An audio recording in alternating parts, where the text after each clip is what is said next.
예, 안녕하십니까. 저는 아산병원 산부인과 난소자궁암센터에 근무한 조현웅이라고 하고요. 주로 자궁내막암과 난소암 환자분들을 진료하고 있습니다. 네, 오늘 저는 자궁내막암의 이제 최신 치료에 대해서 말씀드리도록 하겠습니다. 이 부분은 앞에서 여러 교수님께서 설명해 주신 것 같아서요. 주로 이제 부인암이라고 얘기하면 저희가 난소암, 자궁내막암, 자궁경부암이 세 가지 암을 얘기하고 더 드문 암까지 포함을 하면 질암, 외음부암도 포함될 수 있습니다. 그래서 넘어가도록 하겠고요.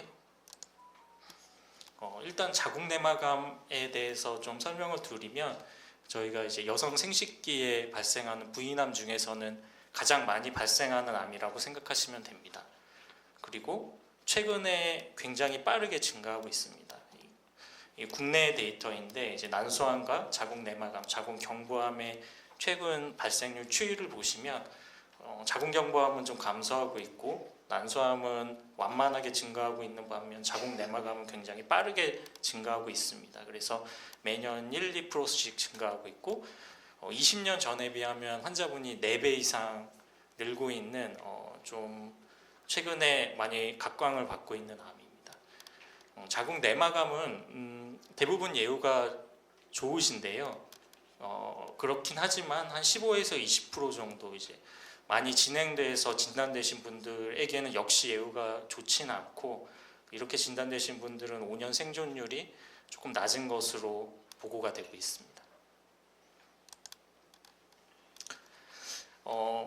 이게 이제 난소암과 자궁내막암, 자궁경부암에서 최근에 들어온 새로운 치료를 제가 이제 정리해 본 편인데 굉장히 많은 새로운 치료가 도입이 되었습니다. 자궁내막암을 보시면 2010년대 초반에 이제 로봇 수술이 식약처 승인을 받았고 그 이후로는 주로 이제 면역 관문 억제제, 그냥 쉽게 얘기하면 면역 치료제라고 얘기하는 여러 가지 약제들이 부인암에서 승인을 받았고요. 최근에는 면역 치료제를 넘어서서 다른 약들도 굉장히 많이 도입이 되고 있는 상황입니다.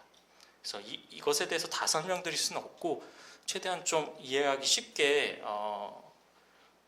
좀 요약해서 설명드리도록 하겠습니다. 먼저 진단을 받은 후에 자궁내막암의 치료는 일단은 수술입니다. 그래서 많이 전이가 돼서 수술이 어려운 분들을 제외하고는 대부분의 환자분들이 수술을 받게 되고 수술을 받고 결과가 나오면 조직검사 결과가 나오면 그것을 바탕으로 이 환자분이 얼마나 재발을 할 가능성이 있는지 평가를 하게 됩니다. 이에는 뭐 병기나 조직형 여러 가지를 저희가 평가를 해서 저위험군, 중증도위험군, 고위험군 이런 식으로 나누게 되겠고요. 저위험군의 경우에는 수술만으로도 완치가 되는 경우가 많고 위험군이 높아지면 뭐 방사선 치료나 항암 치료 이런 것들이 필요하겠습니다. 그렇다면 일단 자궁내막암 수술은 어떻게 하는지 좀 궁금하실 것 같은데요.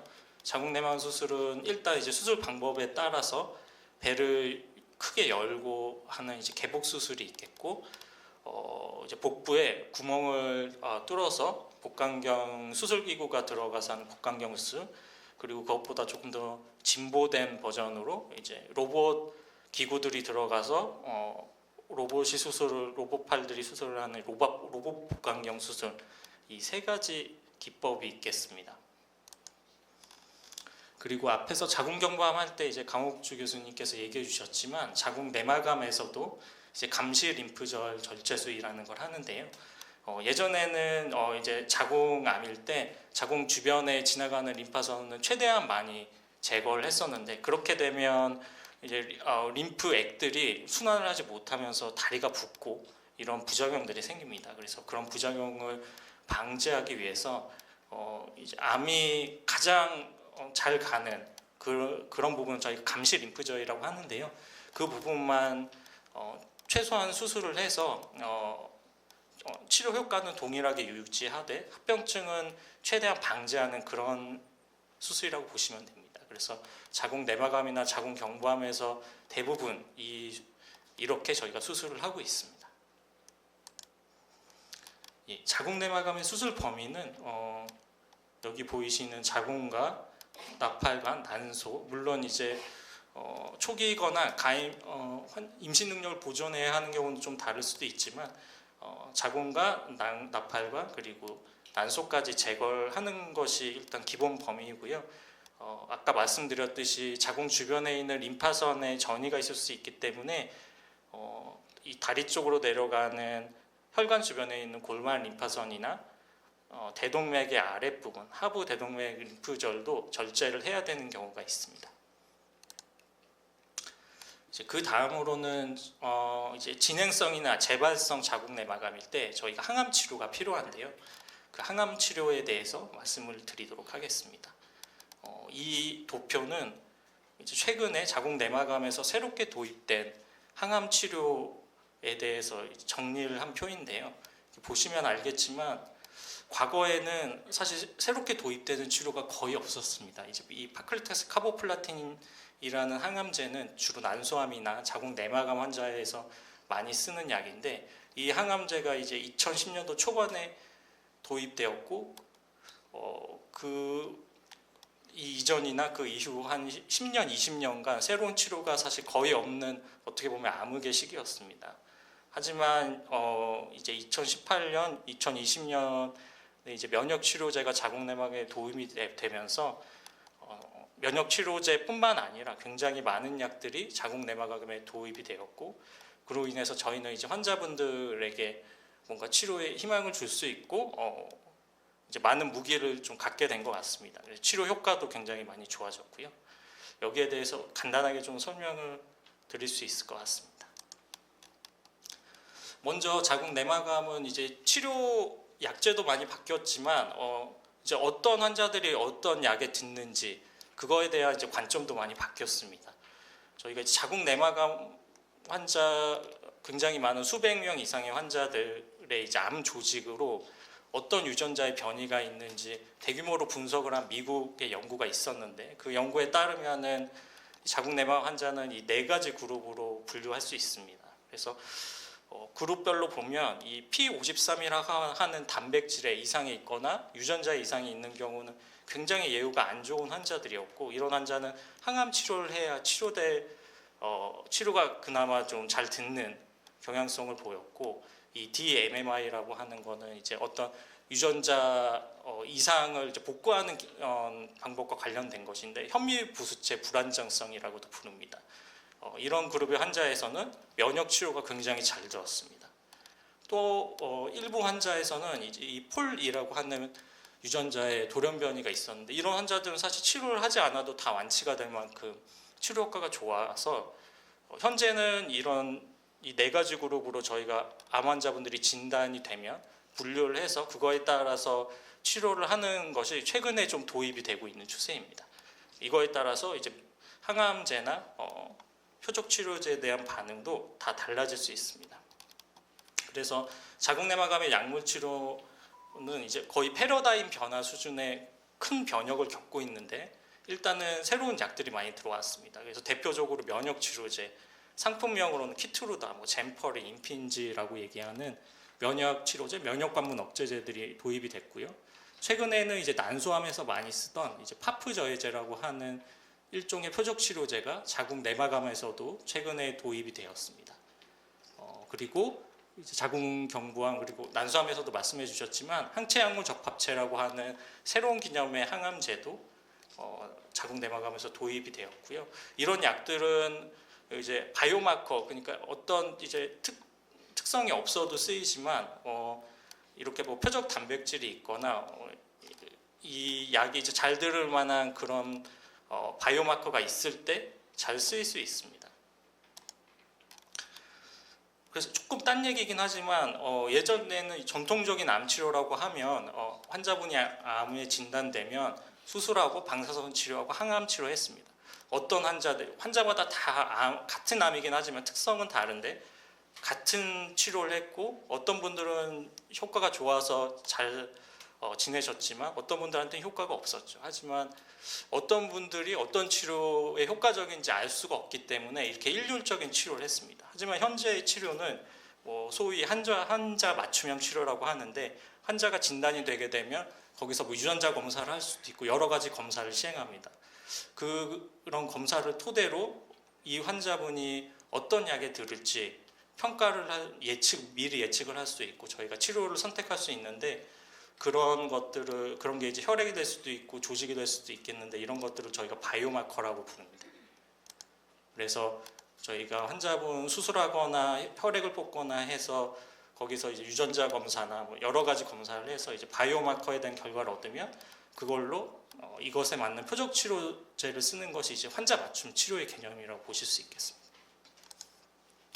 네, 그래서 면역 치료에 대해서 잠깐 설명을 드리면요, 앞에서 여러 교수님들께서 많이 설명을 해주셨기 때문에 간단하게 얘기할 수 있을 것 같습니다. 그래서 자궁 내막암에서는 이제 사기, 전이성 암이거나 아니면 재발하신 경우에 저희 항암 치료가 필요한데, 예전에는 항암 치료만 하던 것을 최근에는 이제 항암 치료와 면역 치료제를 같이 쓰는 것이 이제 표준 치료이고, 이제 파프 저해제라고 하는 표적 치료제도 일부 환자에서는 어느 정도 효과가 있는 걸로 알려져 있기 때문에 이게 2개의 약으로 치료를 하거나 3개의 약으로도 치료를 할 수 있습니다. 그래서 자궁 내막암에서 면역 치료제의 효과는 가장 드라마틱하다고 볼 수 있겠는데요. 여러 번 재발하신 환자분에서도 한 50% 이상 암 크기를 줄여주는 효과가 있겠고, 바이오마커가 없는 경우에도 어느 정도의 효과는 있습니다. 하지만 이제 현미 부수체 불안정성이라고 하는 바이오마커가 있는 자궁 내막암 환자의 한 25% 정도가 여기에 해당이 되는데요. 그런 분들한테는 굉장히 드라마틱한 효과를 주는 것으로 알려져 있습니다. 그래서 가장 이제 최근에 이제 도입된 항암 치료와 면역 감염 억제제를 같이 쓰는 요법은 아까 말씀드렸듯이 전이가 된 환자분이거나 아니면 재발하셨을 때 바로 시행하면 좋고요. 바이오마커에 관계없이 사망률을 한 20% 정도 감소시켜주는 것으로 알려져 있고, 아까 얘기했던 현미부수체 불안정성이라고 하는 바이오마커가 있는 경우에는 재발의 위험성을 80%까지 낮춰주는 굉장히 드라마틱한 효과가 있습니다. 그리고 이제 바이오마커가 없는 분들에게서는 그래도 효과가 아직은 조금 부족하다고 할 수 있기 때문에 항암 치료와 면역 관문 억제제 플러스로 이제 파프 저해제까지 쓰는 경우에는 바이오마커가 없는 환자에서도 재발 위험을 한 43% 정도 낮춰주기 때문에 이것도 이제 이런 환자 75%의 자궁 내막 환자는 여기에 속하기 때문에 이런 환자분에서는 파프 저해제까지 같이 쓰는 것도 좋은 방법이라고 할 수 있습니다. 네, 그래서 자궁 내막 환자는 전이 되거나 재발하면 항암 치료와 면역 감염 억제제를 같이 쓰는 게 가장 좋다. 그리고 바이오마커가 없는 경우에는 그래도 효과가 좀 부족할 수 있기 때문에 파프 저해제까지 같이 쓰는 걸 고려할 수 있다. 이 정도로 생각할 수 있을 것 같고요. 시간이 별로 안 남았을 것 같은데 이제 항체 약물 적합체에 대해서 잠깐만 말씀을 드리면 아까 트로이의 목마도 그렇고 이제 많이 말씀을 해주셨는데 이렇게 생겼습니다. 항체가 있고 페이로드라고 하는 이제 항암제, 암을 죽일 수 있는 약이 있고 그걸 붙여주는 부분이 있는 것이 항체 약물 적합체라고 하는 것인데요. 한마디로 이제 유도 미사일처럼 암세포에서만 나타나는 특이 단백질에 이 약이 붙어서 그 암세포를 파괴하는 선택적인 작용을 하는 약이라고 생각하시면 됩니다. 그래서 난소암에서는 이제 엘라이어라고 하는 약이 아마 곧 우리나라에 도입이 될 것 같고, 지금은 자궁 내막암 세션이니까 에노트라고 하는 약은 이미 유방암이나 위암에서 많이 쓰고 있는 굉장히 유명한 약이고요.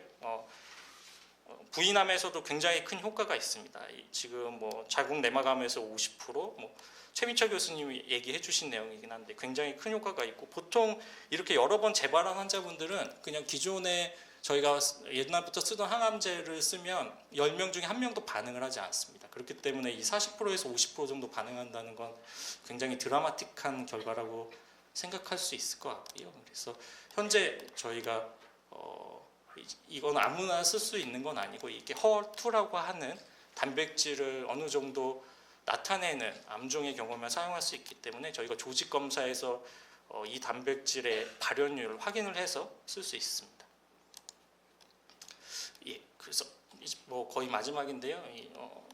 이제 소위 이제 환자 맞춤 치료라고 하는 거는 이제 주로는 이제 항암 치료가 필요한 재발했거나 아니면 전이되는 환자분들한테 많이 쓰게 되고, 기존의 항암요법에 바이오마커가 있는 경우 그 바이오마커에 맞는 면역 치료제나 아니면 항체 약물 적합체를 같이 쓰는 것이고, 바이오마커가 없는 경우도 여러 가지 약을 병합을 하면서 이제 약물의 어떤 시너지 효과를 낼 수 있다는 개념으로 보시면 될 것 같습니다. 네, 그래서 복잡하니까 넘어가도록 하겠고요. 예, 그래서 요약을 해보자면, 수술도 이제 최근에 이제 로봇 수술이나 이제 감시 림프절 탐색 기술이나 많이 발전을 했고, 이제 항암 치료도 여러 가지 약이 많이 도입이 되었고요. 이 약을 무분별하게 쓰는 건 아니고 이제 바이오마커를 저희가 잘 검사를 해서 환자분한테 맞는 약을 적절하게 잘 사용하는 것이 중요할 것 같고, 더 이제 기대가 되는 건 앞으로 이제 새롭게 도입될 약들이 굉장히 많습니다. 임상시험 중인 약들이 많기 때문에 앞으로 환자분들에게 더 좋은 기회가 많이 있을 것으로 생각합니다. 네, 이상입니다.